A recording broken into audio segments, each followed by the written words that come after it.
தமிழகத்தின் புதிய டிஜிபி நியமனம் தொடர்பாக உச்சநீதிமன்ற விதிமுறைகளின் அடிப்படையில் நடவடிக்கை எடுக்க கோரிய வழக்கு தொடர்பாக நிர்வாக ரீதியிலான இந்த விவகாரத்தில் எந்த உத்தரவும் பிறப்பிக்க முடியாது என்று கூறி தள்ளுபடி செய்து சென்னை உயர்நீதிமன்றம் உத்தரவு பிறப்பித்திருக்கிறது.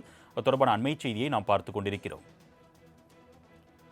தமிழகத்திற்கு புதிய டிஜிபி நியமனம் தொடர்பாக உச்சநீதிமன்ற விதிகளின் அடிப்படையில் நடவடிக்கை எடுக்க வழக்கு ஒன்று தொடரப்பட்டிருந்த நிலையில் தற்பொழுது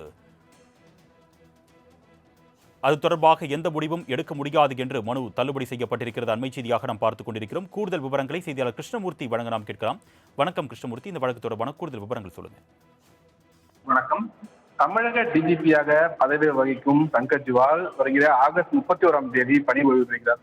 இந்த நிலையில் புதிய டிஜிபி நியமனம் தொடர்பாக உச்சநீதிமன்ற விதிகளின் அடிப்படையில் நடவடிக்கை எடுக்க கோரி சென்னையைச் சேர்ந்த ஓய்வு பெற்ற காவல் கண்காணிப்பாளர் தாமோதரன் சென்னை உயர்நீதிமன்றத்தில் பொதுநல வழக்கு ஒன்றை தாக்கல் செய்திருக்கிறார்.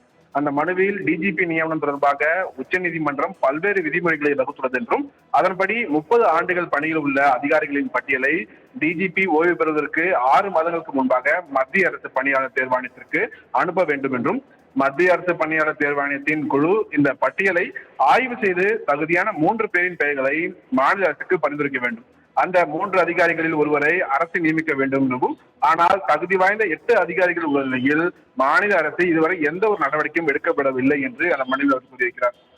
அடுத்த ஆண்டு சட்டமன்ற தேர்தல் நடக்க உள்ள நிலையில் டிஜிபி நியமனம் என்பது முக்கியத்துவம் வாய்ந்ததாக பார்க்கப்படுவதாகவும், அதனால் உச்சநீதிமன்றம் விதிமுறைகளின் அடிப்படையில் டிஜிபி நியமன நடைமுறைகளை மேற்கொள்ள கோரி அளித்த மனு மீது அரசு எந்த நடவடிக்கையும் எடுக்கவில்லை என்று அந்த மனுவில் அவர் தெரிவித்திருக்கிறார்.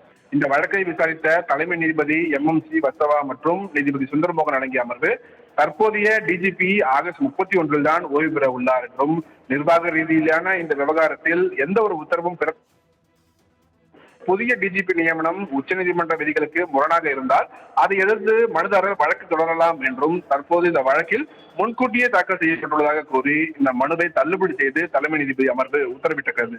அருணேஷ், கூடுதல் விவரங்களுக்கு நன்றி கிருஷ்ணமூர்த்தி.